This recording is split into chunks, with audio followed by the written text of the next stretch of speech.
My wife hadn't even been in the ground for a day when my son sat in her chair, the chair where she used to knit every afternoon. He looked me in the eye and told me, "Your good life is over, Dad." Then he took my cards. He blocked my accounts. He left me without a single dollar and looked at me like I was trash that needed to be taken out. 82 years of building a life. And in one morning my son wiped me off the map. If this story touches your soul, subscribe. Every day there is a new story that could be yours. Tell us where you are listening from. I still have the smell of the cemetery dirt on my hands. No matter how much I wash them, it is still there. That deep, damp smell of buried things. I still feel the weight of Emily's coffin when we lowered it into the grave. How my arms trembled. How I felt like I was sinking right along with her.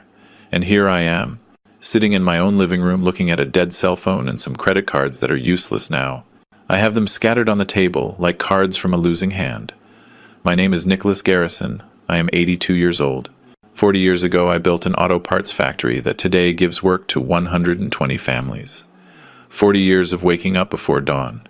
40 years of sweat, of risk, of sleepless nights. But none of that matters now because yesterday I buried my wife. And today my son buried me. Emily died on Thursday at 6 in the evening. I was sitting by her bed just like every day for the last 3 years. I knew every sound in that room. The hum of the air conditioner, the dripping of the IV, the constant beep of the monitor marking her heart. Kidney failure had eaten her body little by little, but she never complained. Not once. That afternoon the monitor started sounding different, slower, more spaced out, like a clock running out of wind. She opened her eyes and looked for me. Those brown eyes that I fell in love with 60 years ago. I grabbed her hand. It was cold, very cold. I tried to warm it with mine, but I couldn't. She squeezed my fingers with the little strength she had left and told me, "It doesn't hurt anymore, my love. It doesn't hurt anymore." Then she took a breath. Once, twice, and the third time the air didn't come back out. The monitor made a flat line and a long beep that I still hear when I close my eyes. And I stayed there with her hand in mine, unable to let go. Not wanting to let go because I knew that when I let go, everything was going to end. The funeral was on Friday. The funeral home smelled like old flowers and candle wax. People came and hugged me and said things I didn't listen to. She is in a better place. She isn't suffering anymore. She was a great woman. Empty words that bounced off my ears without entering. Ethan was there for a while. Serious. Standing in a corner with his arms crossed. He didn't cry, he didn't speak. He just watched. He watched the coffin, he watched the people, he watched me, but he never came over to hug me. That night, I went back home alone. The house was dark and smelled stale. I lay down in our bed on my usual side and hugged Emily's pillow. I buried my face in it. It still smelled like her gardenia perfume. That scent I met when I was 22, and that accompanied me every day since then. I closed my eyes and tried to imagine she was there sleeping next to me like always. That I was going to wake up and everything was going to be like before.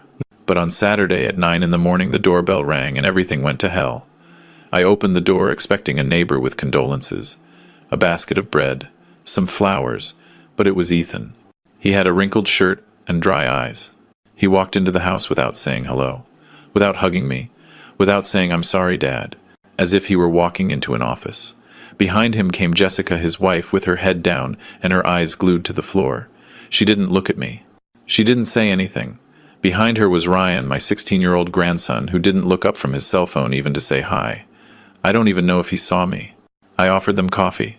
Nobody answered. Ethan walked straight to the living room with firm steps as if the house were his. And then I saw it. He sat in Emily's chair. In the chair where she knitted every afternoon. Where she drank her chamomile tea. Where she sat to read me recipes from the newspaper while I had breakfast. I felt nausea rising up my chest. The bile reached my throat. But I stayed quiet. I thought maybe he didn't realize. Maybe it was an accident. Maybe it wasn't on purpose. Ethan looked at me from that chair like he already owned the place. And what I saw in his eyes wasn't sadness. It wasn't grief. It wasn't anything a son should feel the day after burying his mother.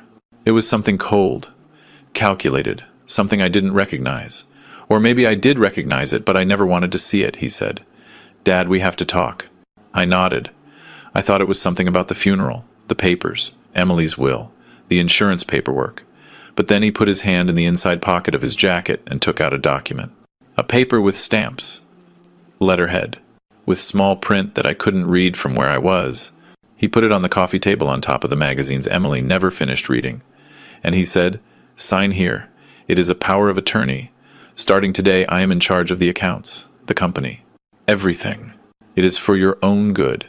You are not in any condition to handle it."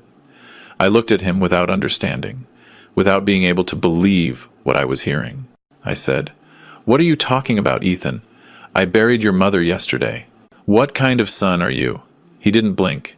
He didn't move a muscle in his face. He just said, "Precisely because of that." I refused to sign. I told him he was crazy, that he didn't know what he was doing, to get out of my house and not come back until his madness passed. He stood up slowly with the calmness of a snake. He put the paper back in his pocket and looked down at me. He was a head taller than me, and in that moment I realized my son was looking at me like an obstacle, like something that needs to be removed from the path. He said, "Fine, then we do it the hard way. You decide," and he walked toward the door without rushing, as if he already knew exactly what was going to happen next. Jessica followed him without looking at me, dragging her feet. Ryan, too, with the cell phone glued to his face, oblivious to everything, as if nothing was happening. I stayed standing in the middle of the living room with my heart beating so hard against my chest I could feel it in my ears. I didn't understand what the hard way meant, but half an hour later I found out, and the floor opened up beneath my feet. First it was the cell phone. I was in the kitchen pouring myself a glass of water because my mouth was dry when the screen went black all of a sudden. A white message appeared that said, "Line canceled by the account holder." I felt a pit in my stomach. I went to the computer at the desk to check the bank. I sat down, opened the page, put in the usual password, Emily's date of birth with my initials, the one I used for 20 years. Invalid data. I put it in again, more carefully, letter by letter, account blocked. Contact your branch. I felt a cold sweat running down my back between my shoulder blades. My hands started shaking on the keyboard. I went to the landline in the living room. I dialed the bank's number. A recording told me the number was in the process of transfer to another holder.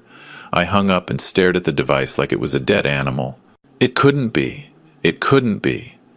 I repeated those words out loud as if saying them could change what was happening. But nothing changed. I walked through the house like a sleepwalker, trying to understand what had just happened. My feet felt heavy. My head was spinning. I went to the desk and opened the drawer where I kept cash for emergencies. A stack I always kept, for years, just in case. $500 in $20 bills wrapped in a rubber band. The drawer was empty. Not a single bill. Not even the rubber band. I felt a hole in my chest. I checked the pockets of all my jackets in the closet, one by one, looking for something. Anything. Nothing. Loose change. An old piece of gum. Crumpled receipts. I went to the bedroom and looked in Emily's nightstand, where she kept a few dollars for Sunday church offering, in a little wooden box her mother gave her, also empty. The little box was there, open, mocking me.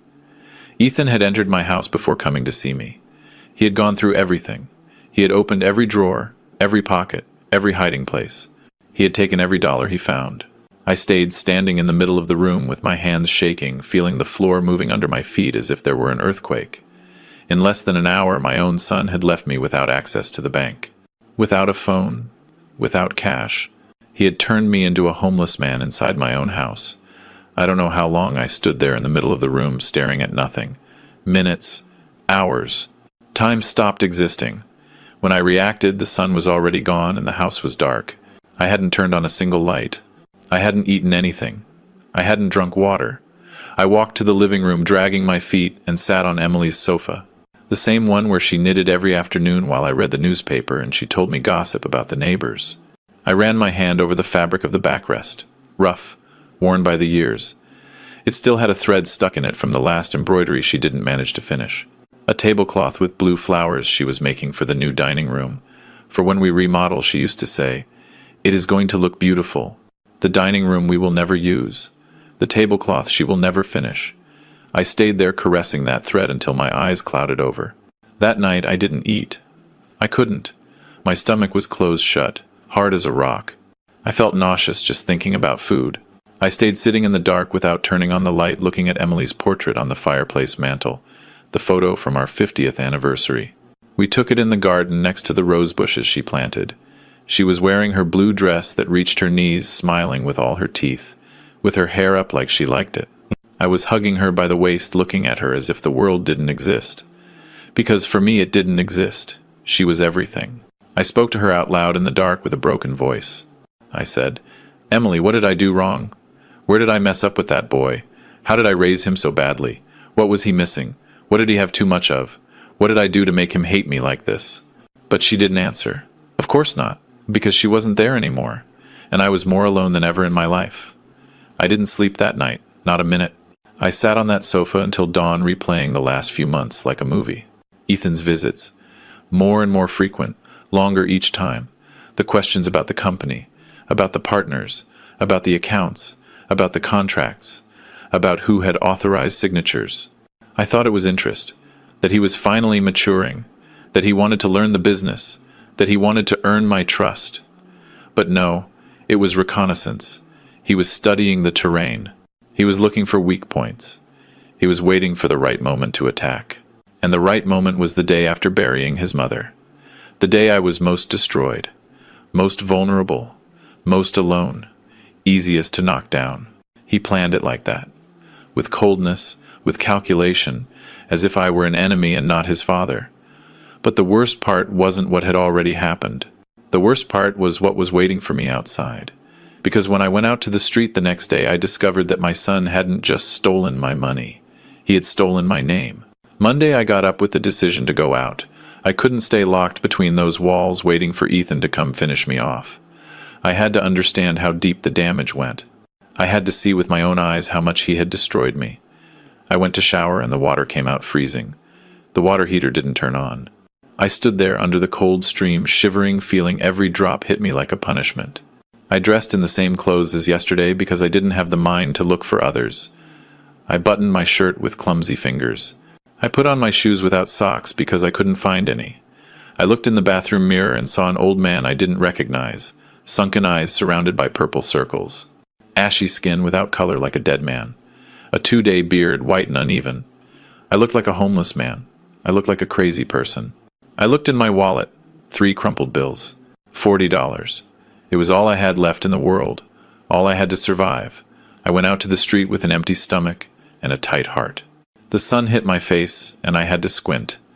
I didn't know that today I was going to be humiliated 3 times, each one worse than the last. First, I went to the corner pharmacy on Main Street, and fourth, where I had bought my medications for 10 years.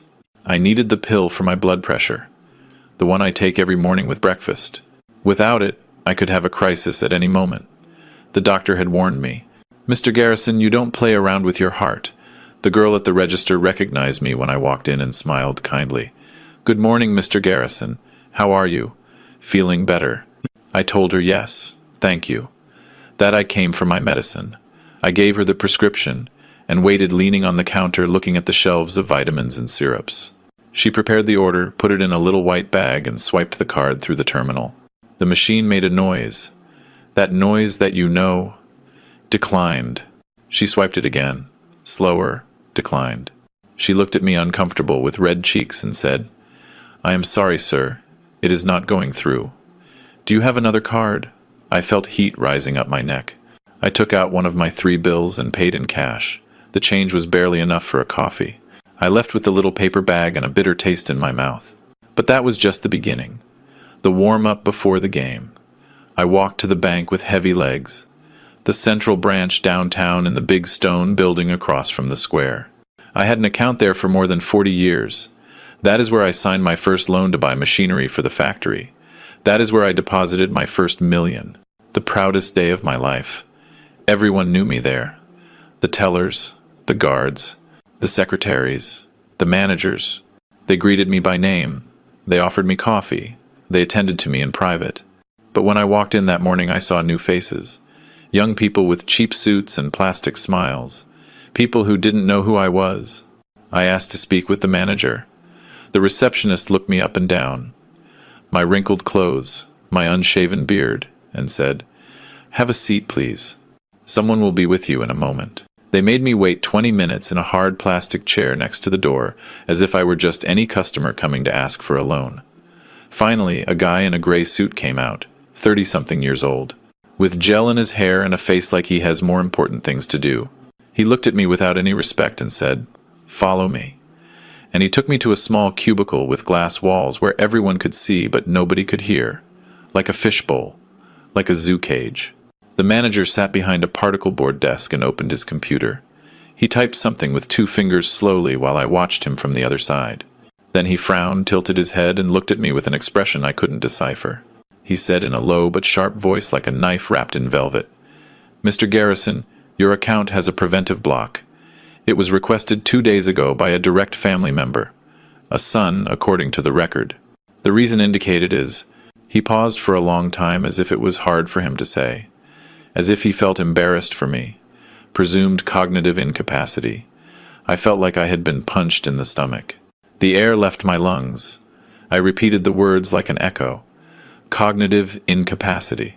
He nodded without looking me in the eyes, shuffling papers on his desk. He said, "It means there are doubts about your mental capacity to manage your own resources. It is standard procedure in these cases. Don't worry. It is temporary until the family situation is resolved." I wanted to scream at him. I wanted to get up and grab him by the tie and tell him that I had built more in a year than he was going to build in his whole damn life. That I gave work to 120 families while he couldn't even type well. But I couldn't. The words didn't come out. I stayed mute with my mouth open, feeling the world collapsing around me. I got up from the chair without saying anything and walked out of the cubicle. The receptionist said something to me that I didn't hear. The guard opened the door for me. I went out to the street and felt my legs shaking, like they weren't going to hold me up. A cold sweat ran down the back of my neck and soaked my shirt. People passed by me, walking normally, buying things, talking on the phone, laughing, living their lives, and I felt like everyone was looking at me, that everyone knew, that everyone was thinking, "There goes the crazy old man, the one who can't even handle his money anymore." I leaned against a stone wall next to a newsstand and breathed deep several times, trying to calm down. My heart was beating very fast. Too fast. I thought, "I am going to have a heart attack right here in the street. They are going to find me lying here like a dog." I needed to sit down. I needed to eat something. Fill my stomach with whatever. Then I thought of the diner, the restaurant where I had lunch for more than 30 years. I had a monthly tab there that I paid punctually on the 1st of every month. Without fail. They knew me there my whole life. They treated me like what I was. There I was, still someone. I walked the 4 blocks to downtown, with my hands shaking and my stomach growling. I entered through the carved wooden door, and Julian the waiter saw me immediately. He smiled with that usual smile and said, "Mr. Garrison, good to see you." The usual table. I sat in my usual spot next to the window overlooking the square where I could watch people pass by while I ate. I ordered the usual. Steak, medium rare, fresh bread, mashed potatoes with gravy, and a coffee with cinnamon. I ate slowly, chewing every bite, trying to taste the meat, the salt, the pepper, trying to feel that I still existed, that I was still the man I had been, the one who came here to close deals, the one who invited his partners to eat, the one who left good tips because he could. I looked around and saw familiar faces. Mr. Patterson in a corner table with his wife eating salad. Mr. Davis from the Rotary Club at another table with some partners discussing something with papers in hand. Dr. Williams at the bar drinking a black coffee. People who had greeted me with respect for decades. People who knew me when this was a small town and I was a boy with big dreams. When I finished eating, I called Julian with a wave of my hand and told him, "Put it on the monthly tab." He nodded, picked up the plates, and went to the kitchen. But he took a long time to come back, too long, and I felt something was wrong. When Julian returned, he walked slowly and didn't look me in the eye. He had his hands clasped together like he was nervous. He said in a low voice, almost a whisper, "Mr. Garrison, excuse me. The manager wants to speak with you." I felt my stomach drop. That emptiness one feels when they know something bad is coming. The manager appeared a moment later. A fat guy with a mustache who I had known for years but never really liked. He approached my table but didn't sit down. He stood there looking down at me with his arms crossed over his belly. And he spoke loud enough for the surrounding tables to hear every word. "Mr. Garrison, unfortunately, your account with us was cancelled. Mr. Ethan Garrison called yesterday personally to inform us. He left very clear instructions that you are no longer in your right mind. He said not to give you credit under any circumstances, that any debt you incur he is not going to recognize nor pay. I am very sorry. You are going to have to pay in cash. I felt my face burn. Blood rushed to my head. My ears were ringing. I saw it like in slow motion. The couple at the table next to me stopped eating and turned to look at me with their mouths open. I saw Mr. Patterson lean toward his wife and whisper something in her ear, pointing at me with his chin. I saw Mr. Davis lower his head and look at his plate uncomfortable, as if he was ashamed to know me. Everyone looking at me. Everyone judging me. Everyone thinking the same thing. Poor old man. He went crazy. He is finished. He is useless now. We should pity him. I took out the 2 bills I had left, $20, and I put them on the table. It wasn't even enough for the coffee. Julian, with sad eyes, said, "Mr. Garrison, don't worry. I will cover it from my tips. No need." But I didn't let him finish. I didn't want his pity. I didn't want anyone's pity. I got up from the chair with my knees shaking and walked toward the door. Every step weighed like lead. Every step was a mile. I felt the stairs stuck in my back like knives, like needles, like burning coals. I went out to the sidewalk and stood there, not knowing what to do, not knowing where to go. The midday sun hit my face hard, burning my skin. But I felt cold, a cold that came from inside, from the bones, from the soul. I had no money. I had no phone. I had no one to call. I had nowhere to go. I looked at the cobblestone street I had walked 1,000 times since I was a boy. The same stores, the same trees, the same iron benches, but everything seemed strange to me, as if it wasn't mine anymore, as if I didn't belong there anymore, as if they had erased me from the map and nobody had noticed. I thought about Emily, how she always knew what to do when things got difficult, how she always had a word, an idea, a solution, how she would grab my hand and tell me, "You can do it, my love. You have always been able to." But she wasn't there anymore, and I was alone, completely alone, in the middle of a street full of people. I had never felt so alone in my life. Then I heard a voice behind me, a woman's voice, shy, worried. "Mr. Garrison." I turned around slowly, almost without strength. It was Mrs. Rose Miller, my neighbor from number 12, 70-something years old, a widow for a decade, always with her 2 cats and her floral apron. We knew each other by sight for 30 years.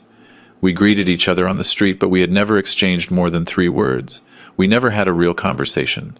She looked at me with wide eyes, frightened, as if she were seeing a ghost.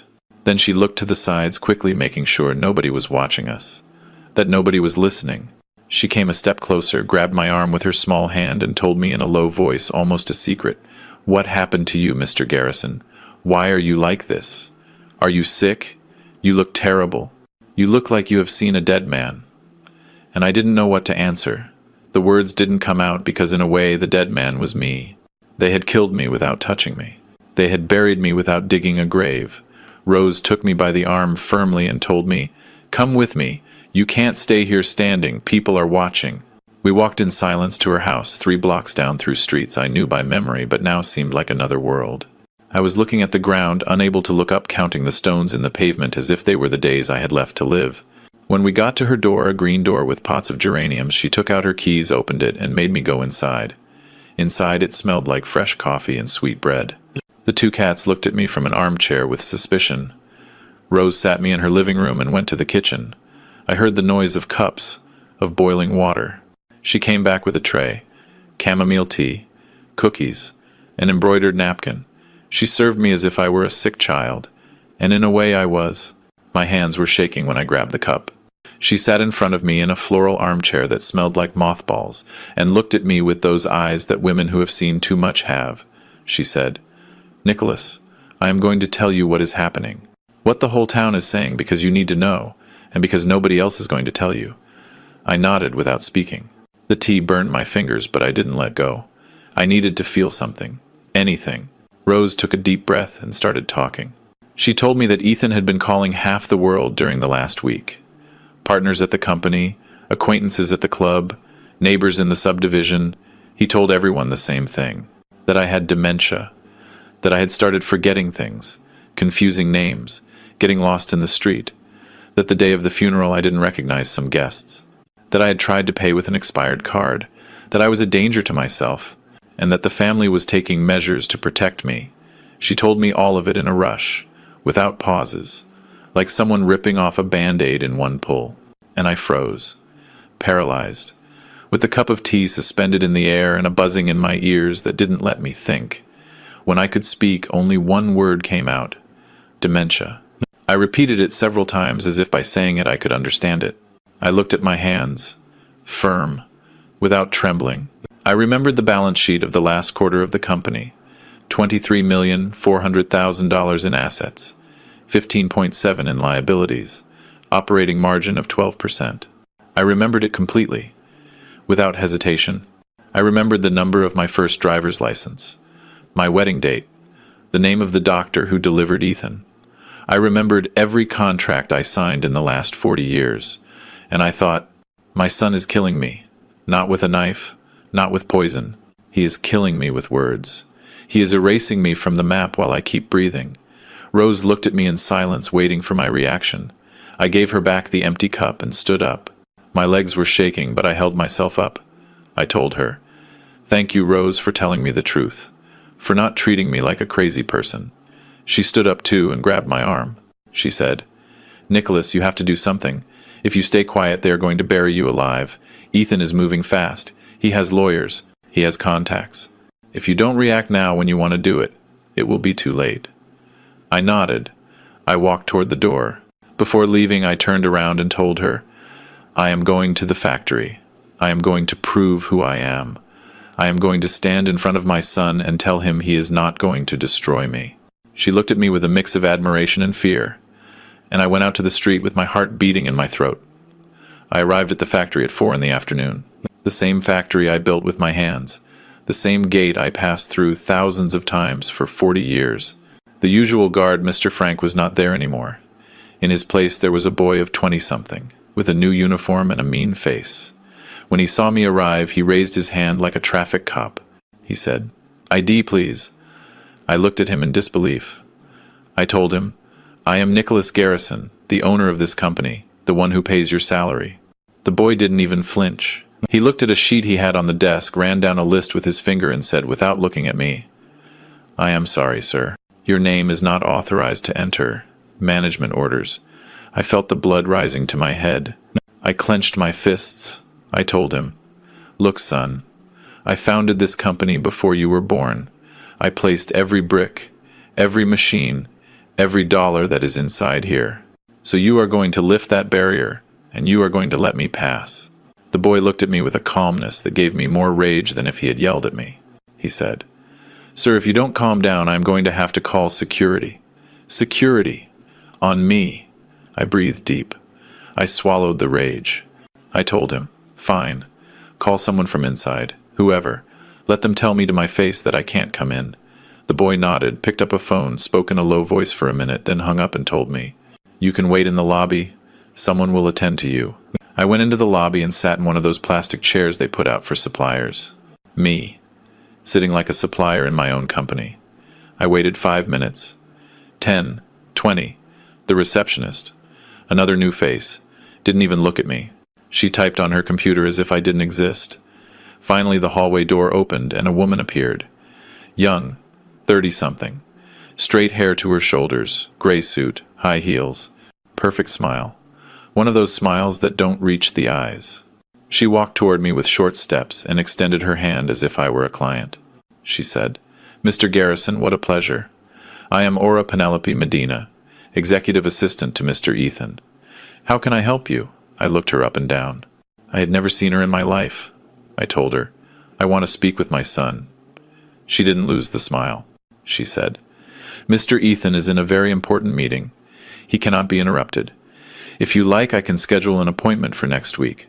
Does Thursday at 10 work for you?" I looked at her in disbelief. I said, "An appointment to speak with my own son in my own company." She tilted her head as if I were a confused little old man. She said, "I understand this can be difficult, Mr. Garrison, but things have changed. There are new processes, new protocols. Everything is for the good of the company." She spoke to me as if I were a hindrance, as if I were nobody. And the worst is she did it with a smile.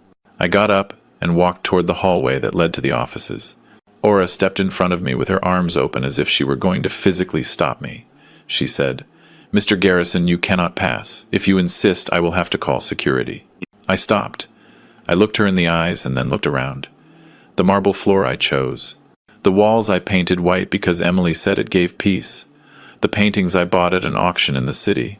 They weren't there anymore. In their place were some horrible abstract paintings, the kind that don't mean anything. Everything had changed. Everything. I told her, "This company is mine. I built it." Aura smiled again and said, "It was yours, Mr. Garrison. Now things are different." And in her voice there wasn't mockery. There was something worse. There was pity. I left without saying anything else. I walked through the parking lot with my head burning, and then I saw them. Two old workers. Martinez from production, who had been with me 25 years, and Lomelli from maintenance. He started as a sweeper, and I promoted him to supervisor. They were smoking next to a truck. When they saw me, they froze. Martinez looked away. Lomelli lowered his head. Neither greeted me. Neither said anything. I passed by them expecting a gesture. A word. Something. But nothing. I got into my car and saw them in the rearview mirror. They were still there with cigarettes in hand, watching me leave. They were afraid. Afraid of being seen talking to me. Afraid of losing their job. Afraid of Ethan. I started the car and left there, not knowing where to go. I drove through streets I knew by memory but now seemed foreign. I passed the park where I took Ethan as a child, the church where I married Emily, the school where my grandson studied. Everything the same. Everything different. I was the one who had changed. Or rather, I was the one they had changed. I drove until the sun went down and the streets got dark. The gas tank marked reserve. I had no money to fill up. I had nowhere to go. I had no one. I parked on a street I didn't know in a neighborhood of low houses and mechanic shops and stayed there with my hands on the steering wheel staring at nothing. Thinking, I am losing everything, and I don't know where to start fighting. But what I didn't know was that someone was watching me, and that person was going to change everything. I parked on an unknown street, and I don't know how long I stayed there. Minutes, maybe an hour. I had been driving in circles not knowing where to go. The car shut off only when the little gas that was left ran out. I stayed in the dark with my hands still gripping the steering wheel, looking through the dirty windshield. The neighborhood was humble. One-story houses with peeling facades. Mechanic shops with the curtains half closed. A little grocery store with a yellow light flickering. A small church at the end of the street with a blue neon cross, I thought. I have no money for gas. I have no money for a taxi. I have no money to eat. I have no one to call. And I felt something I hadn't felt in decades. Something I thought I couldn't feel anymore. Fear. Pure and cold fear like when I was a child and got lost at the fair. Then someone tapped on the glass. 3 dry knocks. I jumped. I turned my head and saw a face looking at me from outside.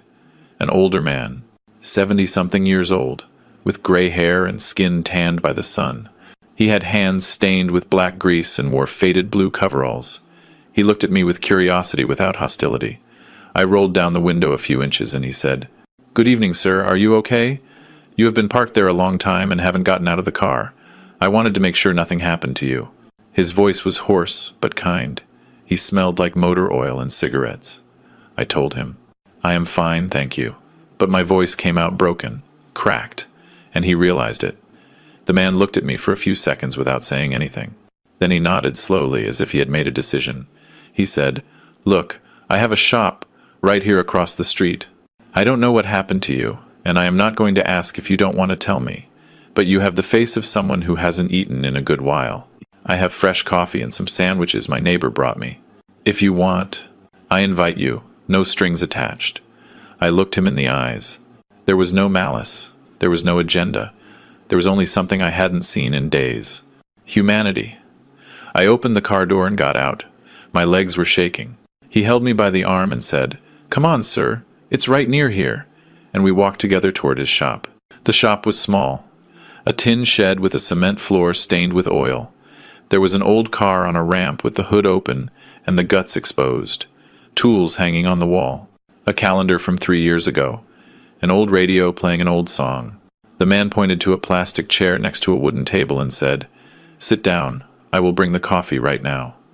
He disappeared through a door in the back and returned with 2 steaming aluminum cups. He sat in front of me on a wooden stool and said, "I have had this shop for 20 years, and you are Nicholas Garrison. I know you by name. Everyone in town knows the owner of the auto parts factory."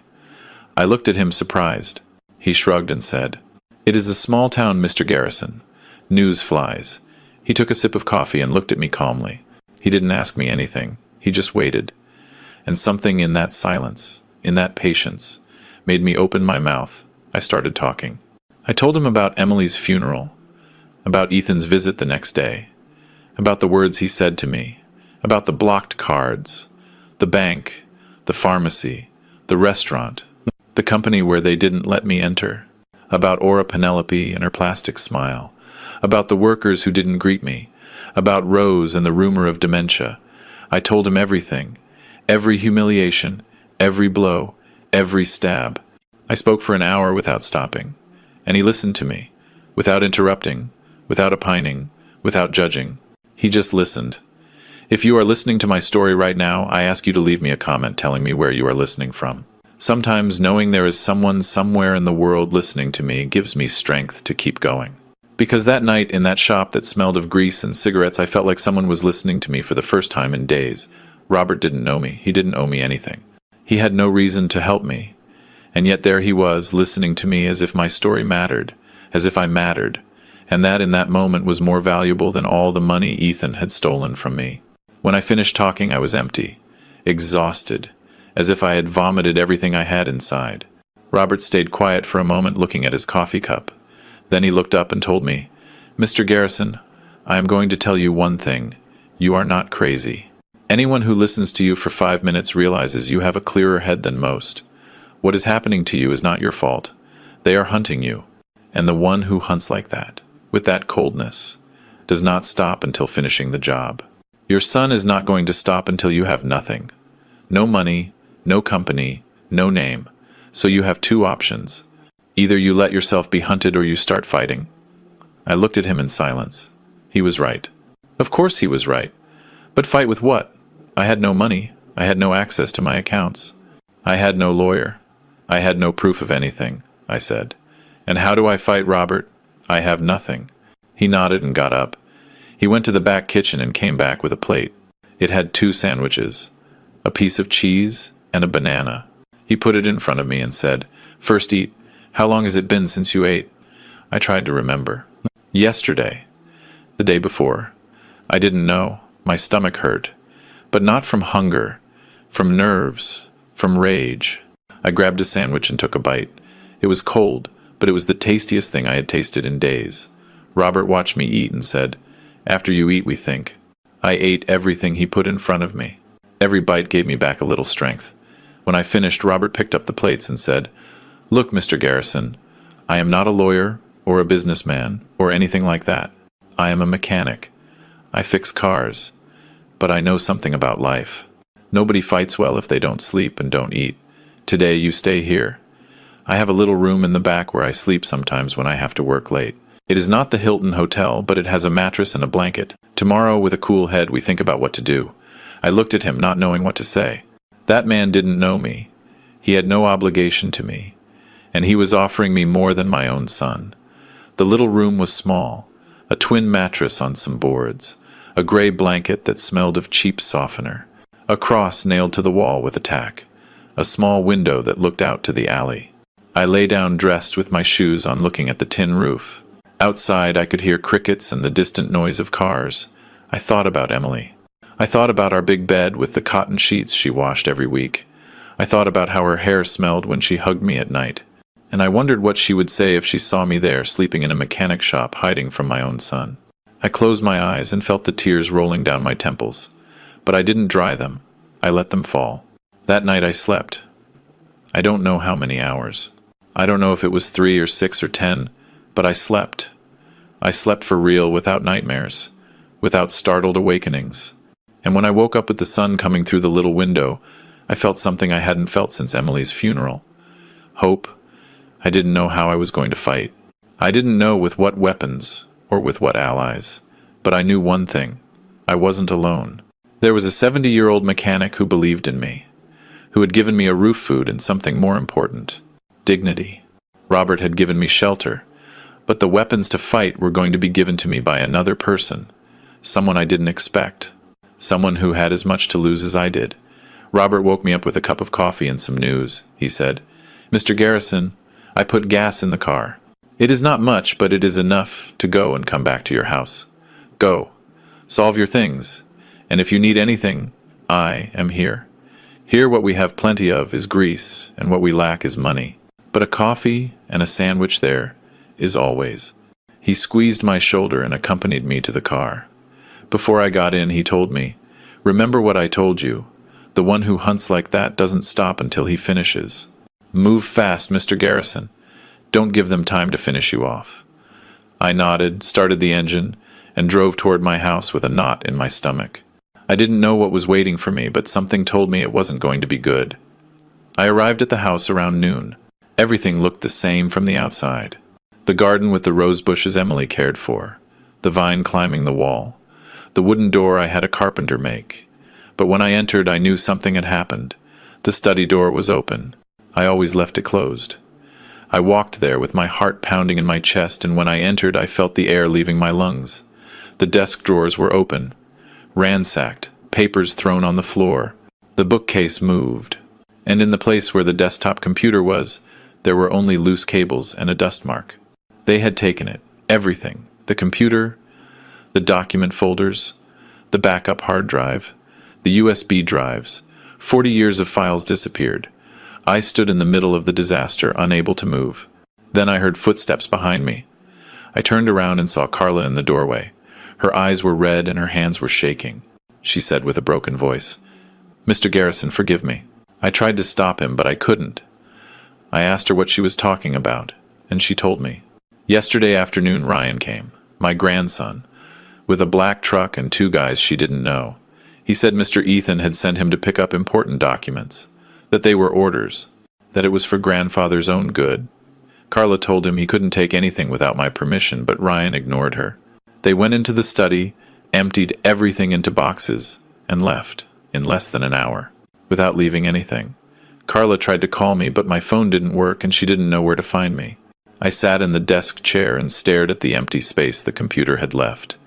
In that machine was everything: 40 years of contracts, financial statements, correspondence with clients and suppliers, meeting minutes, powers of attorney, everything that proved who I was and what I had built.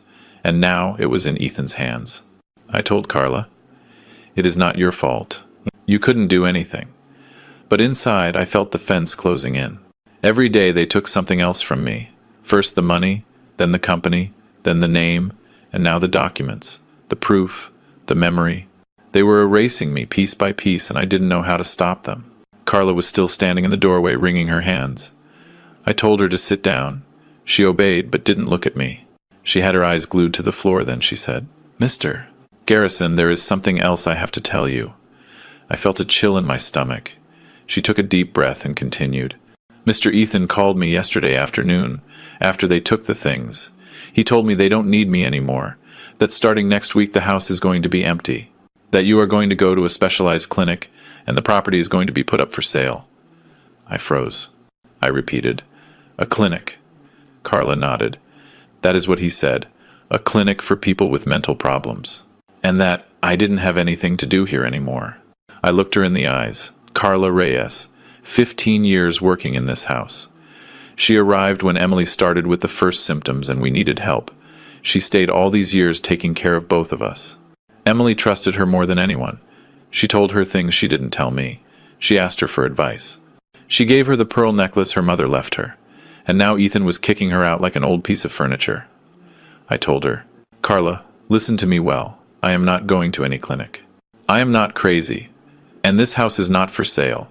My son is trying to take everything from me, but I am not going to allow it." She looked up. I saw tears. And I also saw something else. She wanted to believe me, but she was afraid. Carla wiped her eyes with the back of her hand and said, "I believe you, Mr. Garrison. I have known you for 15 years. I know you are not bad in the head. But Mr. Ethan, he is saying very ugly things. To everyone. To the neighbors. To the people at the company. To whoever wants to listen to him, he says you don't remember things, that you get lost in the street, that you confuse people. He says you are a danger to yourself. And people are believing him, sir. People are believing him because he says it with a lot of confidence, and because you haven't gone out to deny it. I stayed quiet. She was right. I had hidden. I had stayed paralyzed. And meanwhile, Ethan had taken control of the narrative, of my life, of my story. I grabbed Carla's hand. It was cold, trembling. I told her, "Thank you for telling me the truth, for not treating me like a crazy person. Now I need you to do something for me." She nodded, waiting. I told her, "Go home, rest, collect what they owe you, and don't come back until I call you. And above all, don't tell anyone we spoke. Not Ethan, not anyone in the family, not the neighbors, nobody." She looked at me with wide eyes. She asked, "What are you going to do, Mr. Garrison?" I told her, "I am going to fight, but I need to do it in silence. If Ethan knows I am reacting, he is going to move faster. I need time." She nodded, got up, and walked toward the door. Before leaving, she turned around and said, "Take care, sir, and may God bless you." Then she left, and I was left alone. I walked through the empty house. Every room was a blow. The kitchen where Emily prepared her famous roast every Christmas. The dining room where we celebrated my mother's 80th birthday. The bedroom where my 2 children were born because Emily didn't want to go to the hospital. Everything was the same, and everything was different. The silence was dense, heavy, like a wet blanket. Emily's scent was still in some corners, in the closet, in the curtains, in the pillow I hadn't washed. But every day it was fainter, more distant. Soon it was going to disappear, and I was going to be left alone with the walls. If they let me stay, I thought, I need help. I need someone who knows about laws. Someone who knows how this works. Someone to help me fight. Then I thought of Thomas Miller, a childhood friend. We grew up together in the same neighborhood, went to the same school, played on the same football team. He studied law while I went into business. He became a corporate lawyer, specialist in business law. For 40 years he was my legal advisor. He helped me incorporate the company, sign contracts, resolve conflicts. He was honest, intelligent, loyal, but we hadn't spoken for 2 years. A stupid fight about politics at a dinner, we argued. We said things we shouldn't have, and neither of us had the pride to pick up the phone afterwards. Emily told me to call him. That life is short. That pride is poison. But I didn't listen to her. And now she wasn't here, and I needed Thomas more than ever. I went to the landline in the living room, the only one that still worked in the house. I picked up the receiver and dialed Thomas's number. I still knew it by memory. It rang once, twice, 3 times, I thought. He isn't going to answer. He doesn't want to know anything about me. Then I heard a click and a hoarse voice that said, "Hello." It was him. I felt my throat close up. I said, "Thomas, it is Nicholas. Nicholas Garrison." There was a long silence. Then he said, "Nicholas." "It has been a long time," I said. "Thomas, I need your help. I am in trouble. Serious trouble. My son is destroying me." Another silence. Then he said, "Come to my office tomorrow, at 10, and bring everything you have." He hung up without saying goodbye. But it didn't matter. I was going to see him. I had a chance. Thomas agreed to help me. But the proof that changed everything didn't come from him. It was brought to me by someone I didn't expect. Someone who knocked on my door that same night. It was almost 11 at night when I heard a knock on the door. 3 soft knocks. Almost shy. I got up from the sofa where I was sitting in the dark staring at nothing, and walked slowly toward the entrance. Since Emily's funeral I hadn't received anyone. The neighbors stopped coming. Friends stopped calling. The house had become an island. I looked through the peephole and saw a figure in the shadows. A woman, thin, dark hair tied back. I recognized her immediately. It was Jessica, Ethan's wife, my daughter-in-law. The one who was in my living room the day of the coup looking at the floor while her husband stole my life. I hesitated a moment. Then I opened the door. She entered quickly, almost pushing me, and closed the door behind her. Her eyes were wide open. She looked back as if someone could have followed her. I looked at her closely and saw she was destroyed. Pale as paper, deep dark circles under her eyes. almost black. Her hands were shaking. She had a manila folder pressed against her chest as if it were a life preserver. I said, "Jessica, what are you doing here? Did something happen?" She looked at me with the eyes of a cornered animal. She said, "Dad, I have to show you something. If I don't do it now, I won't have the courage later. And you need to see this. You need to know what is happening." Her voice was a thread. It broke with every word. I told her to sit down, but she shook her head. She said, "I don't have time.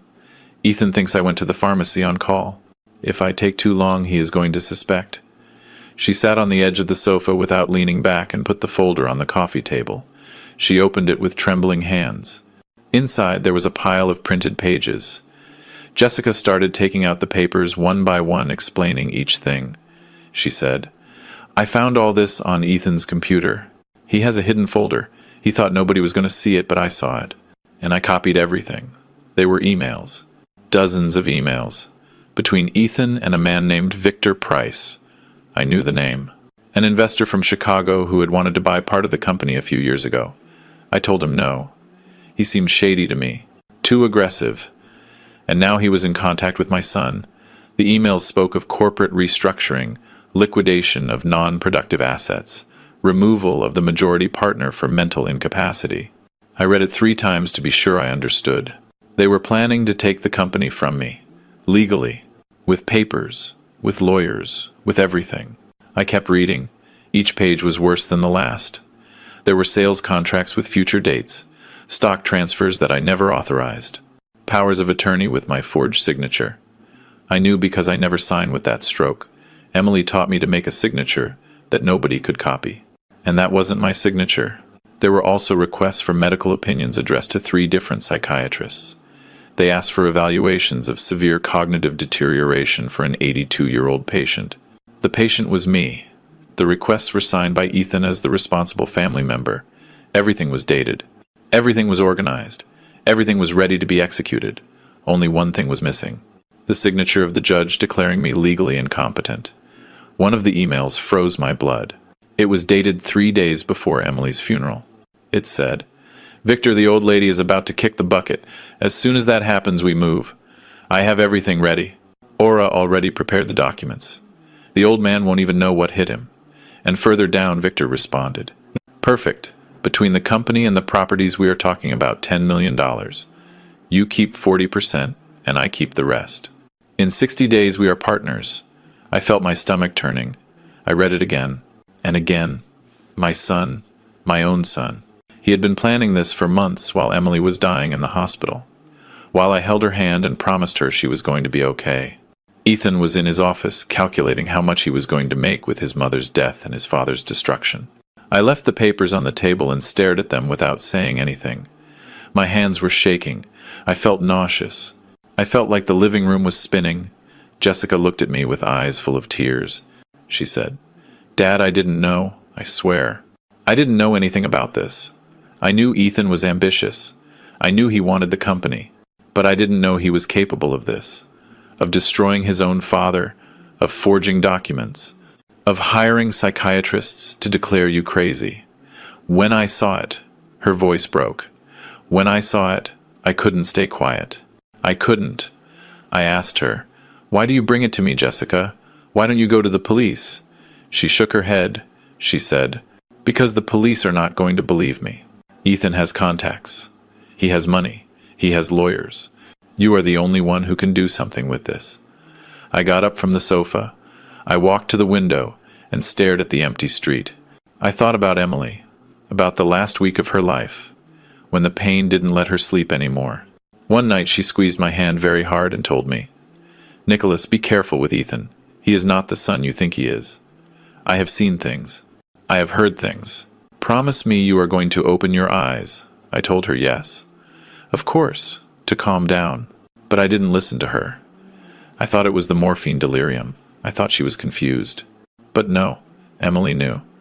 Emily saw what I didn't want to see and tried to warn me. And I didn't listen. Now she was dead. And I was alone with a stack of papers that proved my son was a monster. I turned toward Jessica. She was still sitting on the edge of the sofa with her hands clenched on her knees. I asked her, "Does Ethan suspect anything?" She shook her head. No, I did it when he wasn't there. I moved everything to a USB drive and deleted the history. But if he finds out, she didn't finish the sentence. She didn't need to. I knew what Ethan was capable of doing. I asked her, "Why did you do it, Jessica? You are his wife. You have a son with him. Why risk yourself like this?" She looked at me with wet eyes and said, "Because I can't take it anymore, Dad. I have been enduring this for years. The marriage has been dead for a long time. I only stay for Ryan. But this is too much. What Ethan is doing to you. I can't be part of that. You don't deserve this. I can't look you in the face knowing what I know." Jessica got up. She had to leave before Ethan suspected. I told her, "Jessica, what you did today has a price. If Ethan finds out, he is going to go against you, against Ryan, against everything." She nodded. She said, "I know, but you always treated me well, Mrs. Emily loved me like a daughter. She taught me to cook her special roast. She gave me her mother's necklace when Ryan was born. She told me once, 'If someday Ethan gets difficult, find me. I will help you.' But she isn't here anymore, so I came to you." I felt a knot in my throat. I told her, "Thank you, daughter. Thank you for being brave. I am not going to let you pay for this alone, I promise you." She gave me a quick hug, grabbed her purse, and walked toward the door. Before leaving, she turned and said, "Destroy him, Dad. Destroy Ethan before he destroys you." Then she left through the back door, disappearing into the night. I stayed alone in the living room with the papers scattered on the table. I looked at them for a long time. Each one was a stab wound. Every email, every contract, every forged signature. But they were also something else. They were proof. Proof that I wasn't crazy. Proof that there was a plan. Proof that my son was a criminal. I thought about Thomas, about the appointment I had tomorrow. Now I had something to show him. Something concrete. Something I could use. But I also thought about Jessica, about the risk she had taken, about what was going to happen to her if Ethan discovered the truth. And I thought about Emily, about her last warning, about how she tried to protect me from the great beyond. I closed my eyes and told her out loud, "Forgive me, my love. Forgive me for not listening to you. But I promise you I am going to fix this. I promise you." That night, I didn't sleep. I sat on the sofa with Jessica's documents in my hands, reading them over and over again, memorizing every detail, every date, every name, every figure. When dawn came, my eyes were burning and my head was full of numbers. But I also had something I hadn't had in days. Ammunition. Jessica had given me the weapons to fight. Now I just needed an army. Thomas was the first. But I was going to need more. I was going to need someone from inside the family. Someone who knew Ethan. Someone who had as much to lose as I did. And then I thought about Ben, my youngest son, the one who went to Seattle years ago, the one who almost never called, the one who seemed to have forgotten me. It was time to look for him. It was time to see whose side he was on. If this story is reaching your heart, subscribe now. Every day, someone is telling what they could never say out loud. Leave your comment, and tell me if you have also lived through something similar. At 10 in the morning the next day, I was sitting in Thomas Miller's office. It was a small office filled with law books piled up to the ceiling, smelling of old coffee and yellowed paper. Thomas was on the other side of the desk with Jessica's documents spread out in front of him. He read them slowly with a furrowed brow, running his hand over his bald head every time he found something new. I watched him in silence, with my heart beating in my throat. When he finished, he left the papers on the table and looked at me with an expression I had never seen on him. A mix of rage and astonishment. He said, "Nicholas, this is corporate fraud, forgery of documents, attempted illegal interdiction. Your son can go to jail, and Victor Price too. This is serious. Very serious." I asked him what we could do. Thomas leaned back in his chair and thought. Then he said, "First, we need to block the interdiction. If Ethan manages to get a judge to declare you incompetent, we lose everything. I am going to ask for an emergency injunction. Second, we need more witnesses. Jessica is key, but one person is not enough. We need people from inside the company, shareholders who are loyal to you, someone from the family who can testify in your favor." I thought about Ben again, the one who went to Seattle 10 years ago because he couldn't stand Ethan's character. The one who didn't come to his mother's funeral because he was late to the airport, or so he said. Thomas lent me his phone and I dialed Ben's number. It rang 4 times. I thought he wasn't going to answer. Then I heard his voice. Hoarse, tired. Hello, I told him. Ben, it is me. Your father. Silence. Long silence. Then he said, Dad, what happened? Are you okay? I told him no, that I wasn't okay, that his brother was destroying me. I told him everything. The coup, the cards, the bank, the restaurant, the company, Jessica's documents, the interdiction, everything. I spoke for 15 minutes without stopping, and he listened in silence. When I finished, there was another long pause.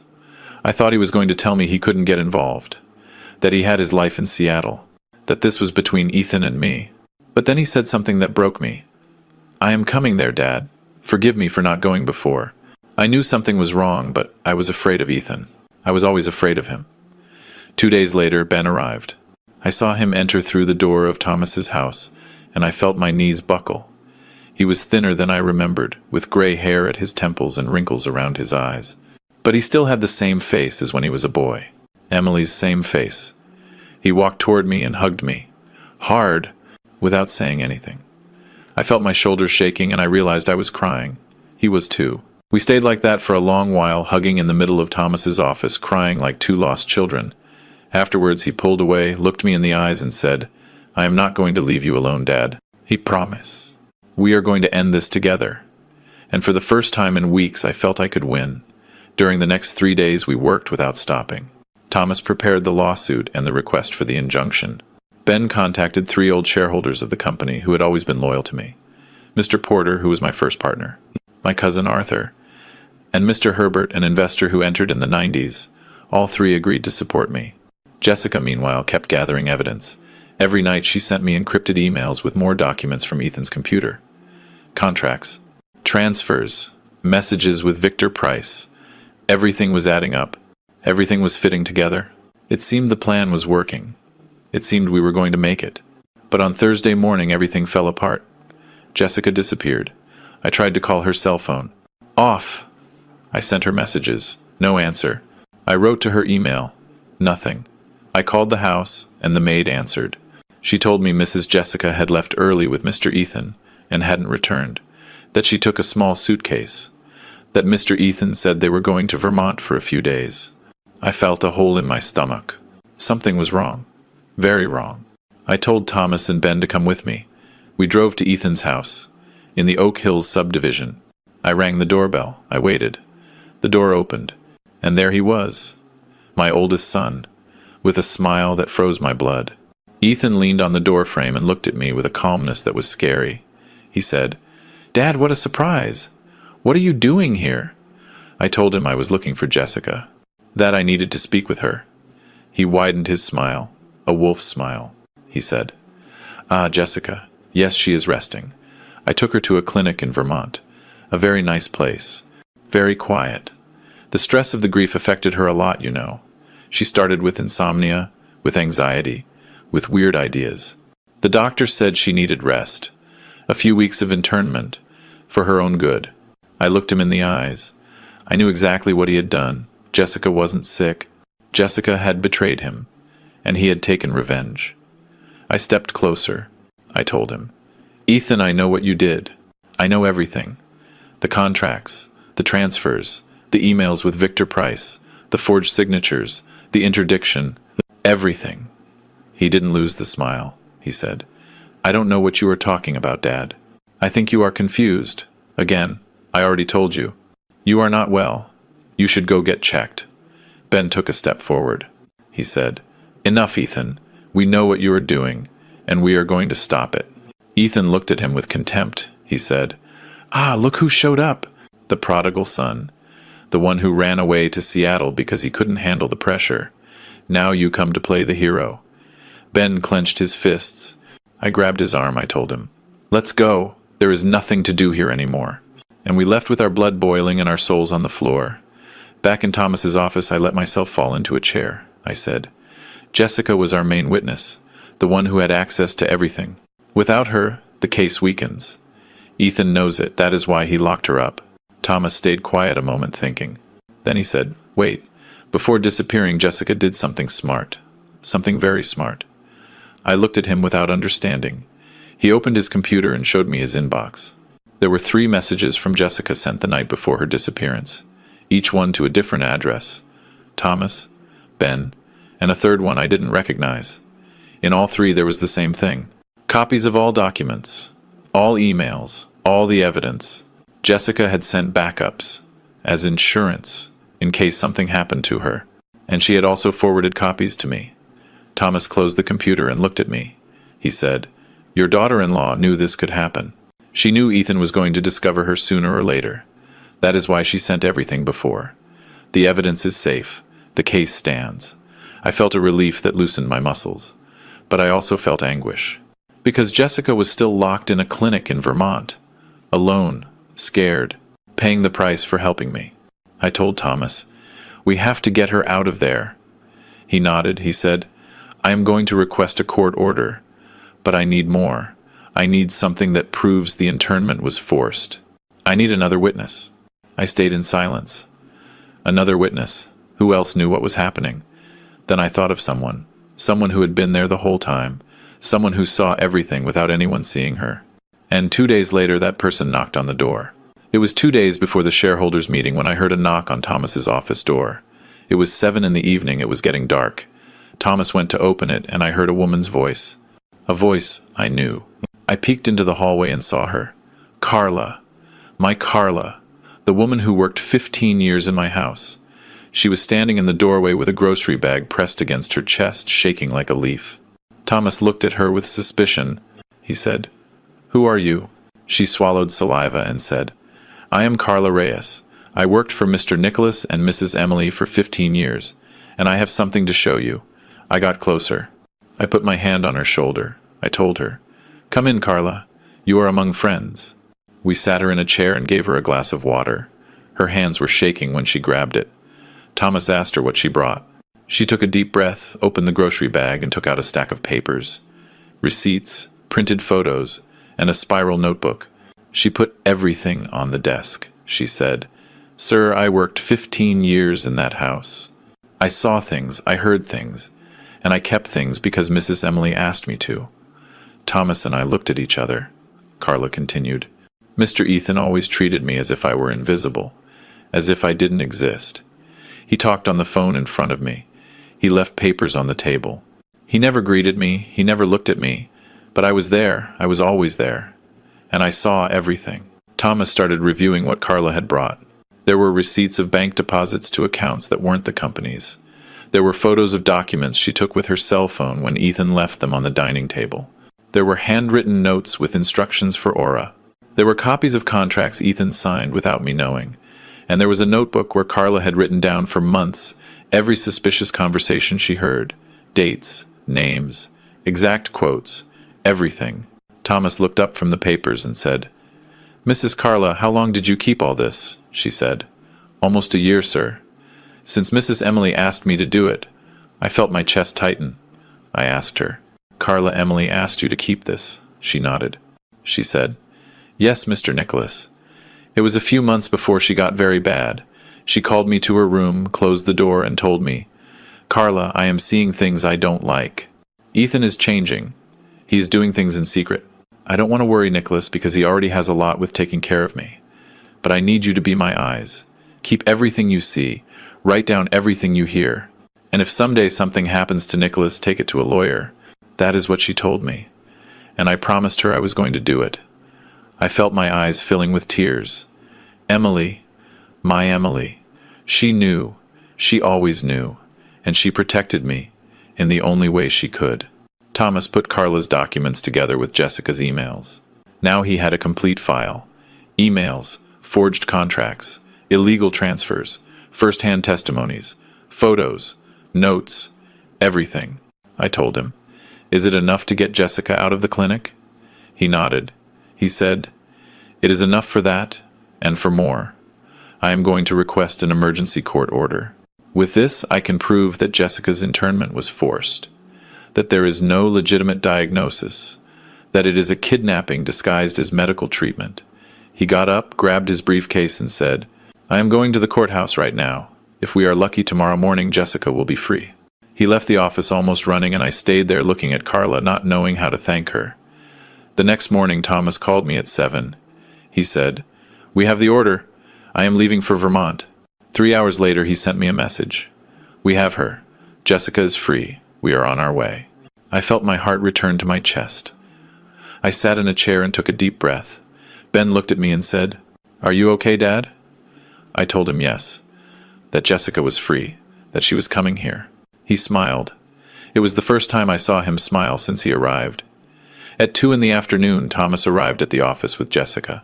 When I saw her, I felt a punch in the stomach. She was skinny, pale, haggard. Her lips were dry and her hair was dirty, but her eyes were shining, with rage, with determination. She hugged me and whispered in my ear, "I am ready, Dad. I am going to finish him." We all sat around Thomas's desk. Him, me, Ben, Jessica, Carla, and Thomas explained the situation. Ethan had called an extraordinary shareholders meeting for Thursday. In that meeting, he was going to present a motion to remove me as president of the company for mental incapacity. He was going to show the supposed medical reports. He was going to ask to be named interim president. And with the support of Victor Price and other shareholders he had bought, he was probably going to win the vote. If that happened, I lost the company. I lost everything. And Ethan got away with it. Thomas looked at all of us and said, "But we are going to be there, and we are going to go in with everything." Thomas explained the plan.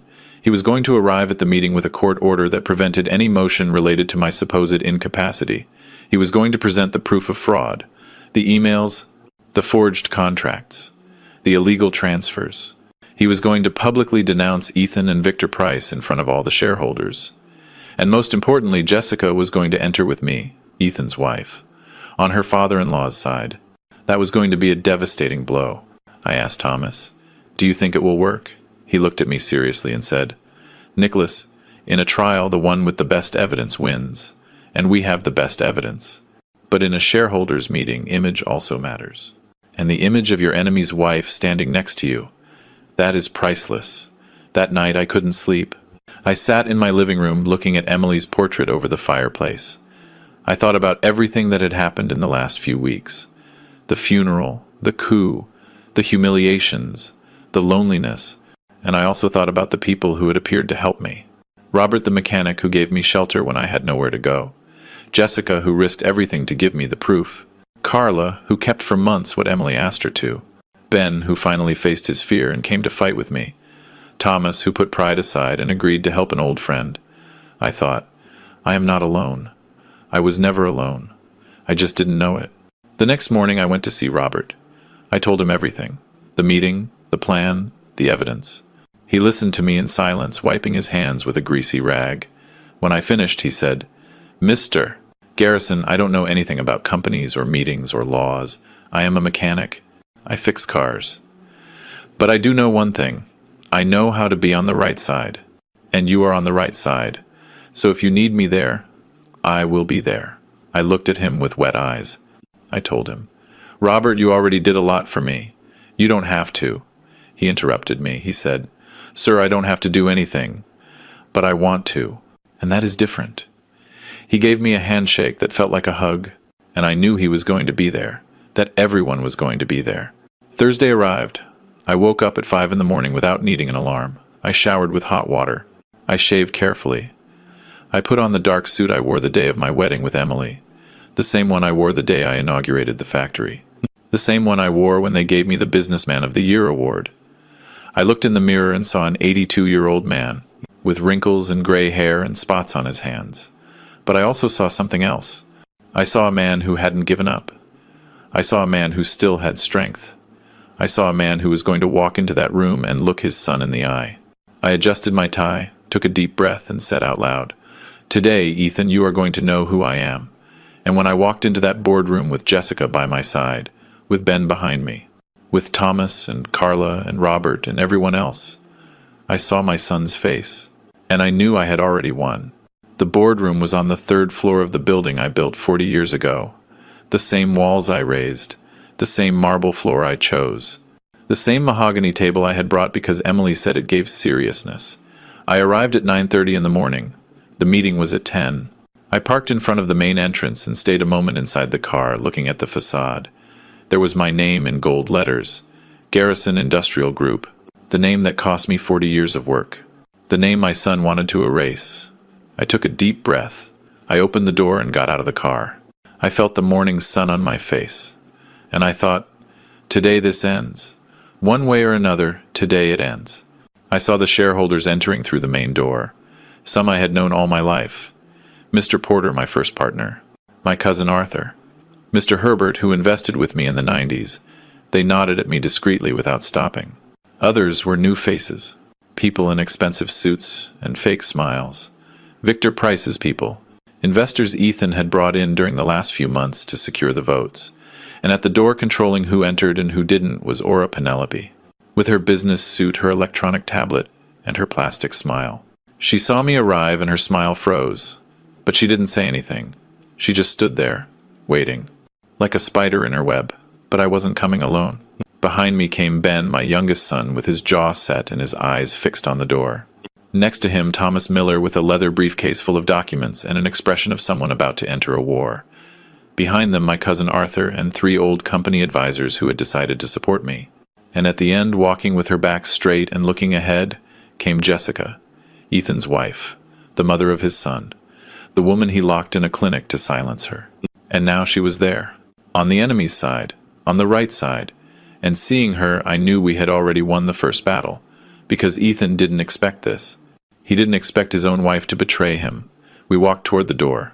Aura Penelope stepped in the middle with the tablet raised like a shield. She said, "Mr. Garrison, you are not on the guest list. You cannot enter." I looked her in the eyes. Those cold eyes that had looked at me with contempt a few weeks ago. I said, "I built this building. I founded this company. I pay your salary. Step aside." She didn't move. Then Thomas took a step forward, took a document out of his briefcase, and put it in her face. He said, "Court order. Injunction for the protection of rights of Mr. Nicholas Garrison. If you try to prevent his entry, I will have you arrested for contempt." Aura looked at the document. She looked at Thomas. She looked at Jessica. And she stepped aside without saying a word. The path was free. We went up to the 3rd floor in the elevator. Nobody spoke. Only the hum of the motor and our breathing could be heard. When the doors opened, I saw the hallway that led to the boardroom. At the end, the double wooden doors were open. Ethan's voice could be heard inside, talking, giving a speech. We walked there. My shoes sounded on the marble. Every step was a heartbeat. When I reached the door, I stopped. Inside, the room was full. 25 people sitting around the table. And at the head, standing in a navy blue suit and red tie, was Ethan, saying, "We are here to make official a new stage in the history of this company." He saw me, and his voice died in his throat. I walked into the room slowly, without rushing, looking him in the eye. Behind me the others entered. Ben, Thomas, Arthur, Jessica, the advisors. And at the end, Robert with his clean coveralls and his mechanic hands, who stayed standing by the door like a guardian. Ethan looked at me without blinking. Then he looked at Jessica. And I saw his face crumble, as if he had been punched in the stomach. I walked to the front of the room and planted myself in front of him. Thomas put the briefcase on the table, opened it, and took out a stack of documents. He dropped them with a dry thud, and he said loudly so everyone could hear, "Mr. Nicholas Garrison is the only legal president of this company. Here are the proofs of corporate fraud, forgery of documents, an attempted illegal interdiction committed by Ethan Garrison and Victor Price." The silence was total. Nobody breathed. Victor Price, who was sitting near Ethan, stood up suddenly. He said, "This is ridiculous. It is slander. You cannot enter here." And Thomas interrupted him, raising his hand. He said, "Mr. Price, your name appears in 47 emails detailing the plan to strip Mr. Garrison of his company through fraud. It also appears in stock purchase contracts that Mr. Garrison never signed. I suggest you call your lawyer. You are going to need him." Price stayed quiet. He opened his mouth and closed it. Then he turned to Ethan, looking for support. But Ethan wasn't looking at him. Ethan was looking at me, and in his eyes there was something I had never seen. Fear. Thomas kept talking. He explained every document, every email, every forged contract. He showed the illegal transfers, the requests for psychiatric reports, the plan to lock Jessica in the Vermont clinic. Everything. The shareholders listened in silence with horrified faces. Some looked at Ethan. Others looked at the floor. When Thomas finished, he pointed to Jessica and said, "Mrs. Jessica Garrison, wife of the accused, provided this evidence voluntarily. She was committed against her will to a psychiatric clinic in Vermont as retaliation for reporting these crimes. She was released 2 days ago by court order." He looked at the whole room and finished. Ethan Garrison's own wife could not stand to see what her husband had become. That is why she is here. On the right side. Ethan was still standing at the head of the table, but he didn't look the same anymore. His shoulders had slumped. His face had turned gray. He looked at me with a mix of hate and defeat. I took a step closer. I looked him in the eyes. Those eyes that were once those of a boy who asked me to teach him to ride a bike. Those eyes that were now those of a stranger. And I told him slowly so every word would reach the bottom. "The day after burying your mother, you sat in my living room and told me, 'Your good life is over, Dad.' Do you remember?" He didn't answer. I continued. "Well, today, son, you discover one thing. Your good life never started. Because a good life is not built by stealing. It is not built by lying. It is not built by destroying your own blood." Ethan lowered his head. He said nothing. He had nothing to say. Aura Penelope had disappeared through the back door. Victor Price was sunk in his chair with his phone in his hand, dialing desperately. The shareholders looked at each other, not knowing what to do. Then Mr. Porter, my first partner, the man who was with me from the beginning, stood up, looked at me, and said, "Nicholas, this company was always yours. And it is still yours. You have my vote." Then Arthur stood up. Then Mr. Herbert. Then others. One by one, the shareholders who really knew me stood up. Some applauded, others nodded. And I stayed there, standing in front of my defeated son, feeling that the weight I had carried for weeks was finally lifting from my shoulders. I didn't smile. I didn't celebrate. I didn't shout for joy. I just took a deep breath and looked around. I saw Ben with wet eyes and a trembling smile. I saw Thomas closing his briefcase with the satisfaction of a job done. I saw Jessica pale but firm, looking at her husband with an expression that wasn't hate but pity. I saw Carla, who had entered at the end without me noticing, standing next to Robert at the door, wiping her eyes with a handkerchief. And I saw Robert the mechanic, who gave me shelter when I had nowhere to go, looking at me with pride as if he were my own father. I said to everyone, "Thank you." Just that. Thank you. Then I looked up at the ceiling toward where I imagined Emily was and thought, "We did it, my love. We did it together like always." But the story wasn't over yet. There was one last conversation missing, the hardest one of all. 2 days after the meeting, I called Ethan and asked him to come to the house. Alone, without lawyers, without Jessica, without anyone. I wanted to talk to my son one last time. I wanted to look him in the eye and understand. He accepted. He arrived at 5 in the afternoon when the sun was already going down and the light entered golden through the windows. I opened the door and saw him. He was haggard, deep circles under his eyes, his tie loose, his suit wrinkled. He seemed to have aged 10 years in 2 days. I let him in without saying anything. We walked to the living room and sat in the same places where we sat the day of the coup. Him in Emily's chair, me on the sofa opposite. The same room, the same light. But everything was different. This time the one who had the power was me. We stayed a moment in silence. He looked at the floor. I looked at him. Finally I spoke. I said, "Ethan, I am going to ask you a question, and I want you to answer me with the truth. Even if it hurts, even if it is horrible. The truth." He nodded without looking up. I took a deep breath and asked, "Did you ever love me, son?" The silence became thick, long. He kept looking at the floor. I saw his jaw trembling, that he was clenching his fists on his knees. 10 seconds passed. 20, 30. I thought he wasn't going to answer, but then he looked up and looked me in the eyes. And what I saw there broke my heart. It wasn't evil. It wasn't hate. It was pain. An old, deep cysts pain. Ethan spoke slowly with a hoarse voice. He said, "I don't know, Dad. I don't know if I ever loved you. What I know is that I always wanted to be like you, since I was a boy. I wanted you to look at me like you looked at the company. I wanted you to be proud of me like you were proud of your achievements. But I never could. I was never enough. Ben was the sensitive one, the good one, the one who looked like Mom. And I was the ambitious one, the hard one, the one who never did anything right. Every time I tried something, you corrected me. Every time I proposed something, you improved it. You never let me win. You never let me shine. And that rotted me from the inside until one day I realized that the only way to be like you was taking everything from you. I listened to him without interrupting. Every word entered me like a knife, but not of rage, of sadness, because I realized he was right. Not in what he did, that has no justification, but in what he felt. I had seen him as my heir, not as my son. I had trained him to take my place, but I never asked him if he wanted that place. I never asked him what he dreamed, what he needed, what hurt him. I raised him to be strong, but I didn't teach him to ask for help. I raised him to win, but I didn't teach him to lose. And he became this. A man who didn't know how to do anything other than destroy, because he never learned to build on his own foundations, only on mine. I told him, Ethan, what you did has no forgiveness.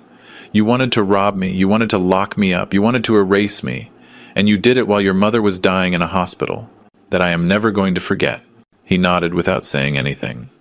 I continued, but you are my son, and I don't want to see you in jail. I don't want Ryan to grow up visiting his father in prison, so I am going to give you a way out. One way out. He looked at me with wide eyes. I said, you are going to resign from the company. Today. You are going to return every cent you diverted. You are going to ask Jessica for forgiveness, on your knees if necessary. And you are going to disappear for a while. Far away, where nobody knows you, where you can start from scratch. If you do all that, I drop the charges. And this ends here. Ethan looked at me in silence. Then he asked, and if I don't accept? I looked him in the eyes and told him. Then I let justice decide. Thomas has everything ready to file the lawsuit. Corporate fraud, document forgery, kidnapping. You are going to go to trial. And you are going to lose. Not because of me, because of the evidence. And when you lose, you are going to go to prison. Minimum 5 years. Maximum 15. So you decide, son. You can disappear with dignity, or you can disappear in a cell. He stayed quiet for a long moment. I saw how his hands shook, how he clenched his jaw, how he looked around the room as if looking for an exit that didn't exist. Finally, he got up, looked at me, and said, I accept. Then he walked toward the door and left, without saying goodbye, without turning back, without saying anything else. That was the last time I saw Ethan. A week later, he signed his resignation before a notary. Returned the diverted money, almost all of it, because part of it Victor Price had already spent. He wrote a letter to Jessica asking for forgiveness. And he went to Europe, to London, they told me. He has an acquaintance there who got him a job in imports. I don't know how he is doing. I don't ask. Ryan stayed with Jessica. Sometimes he visits me on Sundays. We talk little, but he is there, and that is something. Jessica asked for a divorce and got it in 3 months. I did what I had to do. I gave her 10% of the company's shares. She didn't want to accept. She said she hadn't done it for money, I told her. I know. That is why I am giving it to you. Now she has a nice house downtown, with a garden for Ryan. She opened an art gallery with a partner.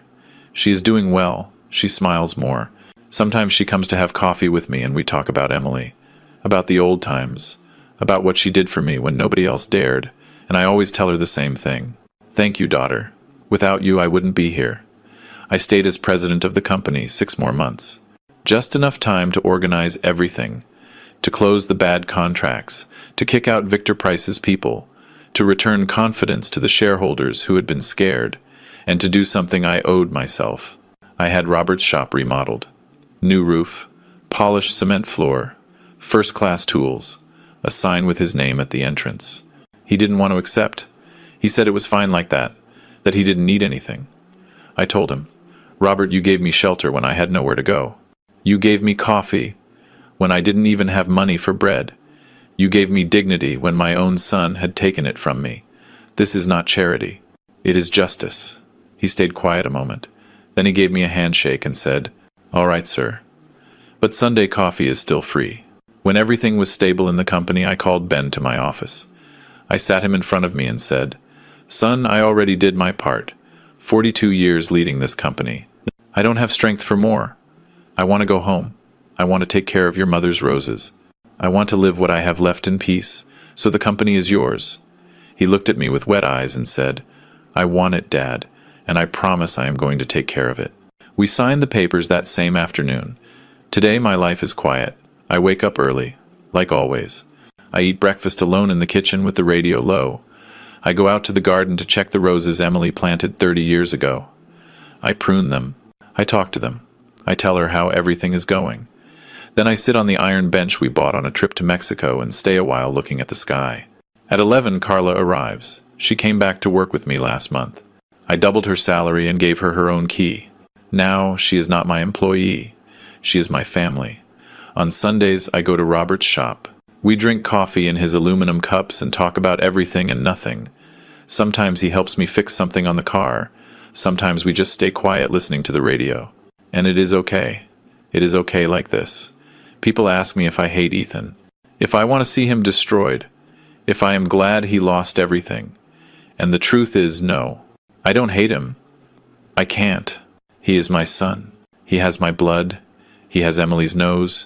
He has my father's hands. How am I going to hate that? Hate is a prison, and I was already a prisoner too long. But I don't forgive him either. Not yet. Maybe never. Because forgiving is not forgetting. Forgiving is letting go of the weight to be able to walk, and I let go of the weight. But I didn't forget what happened. I didn't forget the day he sat in Emily's chair and told me my good life was over. I didn't forget the humiliations. I didn't forget the lies. I didn't forget Jessica locked in a clinic. That is not forgotten. That is carried. But it can be carried without crushing you. If someone who is going through something similar asked me for advice, I would tell them this: don't give up. Even if your own blood betrays you, even if they take everything from you, even if they tell you that you are crazy, even if they look at you with pity, even if they close doors on you, even if they leave you alone, you are still you, your name, your story, your dignity, that nobody can steal from you. They can take your money, they can take your company, they can take your reputation, but they cannot take what you are. And if you stay standing, if you don't give up, if you look for help even if you are ashamed, you are going to find good people. People like Robert, people like Thomas, people like Carla, people who appear when you need them most. And with those people you can fight, and you can win. I won, at 82 years old, without money, without a phone, without access to my accounts. I won. So you can too. And you who listened to me until here, were you ever betrayed by someone in your own family? What did you do? What would you do differently if you could go back? Leave me your answer in the comments. Tell me your story. Because sometimes telling what happened is the first step to healing. If this story touched your heart, I ask you to like and subscribe to the channel. Your comment helps me continue telling these stories. Stories of common people. Stories of pain. Stories of struggle. Stories like yours. Thank you for listening to me until the end. See you in the next story.